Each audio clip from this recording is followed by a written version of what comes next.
News India 27 नव्या पिढीचं नवं माध्यम। रस्ता सुरक्षा आणि कामगारांच्या परिवाराची सुरक्षा या दृष्टिकोनातून माजी महापौर अशोक मुर्तडक यांच्या वाढदिवसानिमित्त मंगळवारी 27 फेब्रुवारी रोजी दुपारी 3:30 वाजता मोटार वाहन विभाग, महाराष्ट्र राज्य औद्योगिक महाराष्ट्र कामगार सेना, बजाज सन्स लिमिटेड, सातपूर आणि all India federation of motor vehicle department technical executive officers association यांच्या संयुक्त विद्यमाने सातपूरमधील बजाज सन्स कंपनीमध्ये मोफत हेल्मेट वाटप कार्यक्रमाचं आयोजन यावेळी करण्यात आले।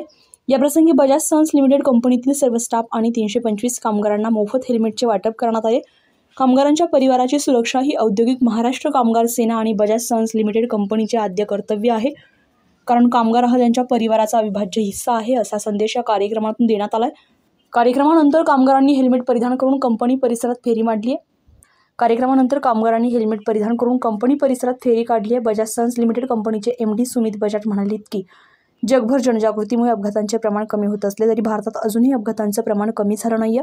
अपघात रोखण्यासाठी वाहतूक नियमांचं पालन करावं, नियमित हेल्मेटचा वापर करावा, अपघात रोखण्यासाठी गुणवत्तापूर्ण हेल्मेट वापरावे, आपली घरी कोणती तरी वाट पाहत आहे याची जाणीव ठेवून वाहतूक नियमांचे पालन करावे, विना हेल्मेट दुचाकी आणि विना सीटबेल्ट कार चालू नये, वाहन चालवताना मोबाईलवर बोलू नये, आपल्या कंपनीतील कोणाचाही अपघात होणार नाही अशी शपथ सर्व कामगारांनी घ्यावी।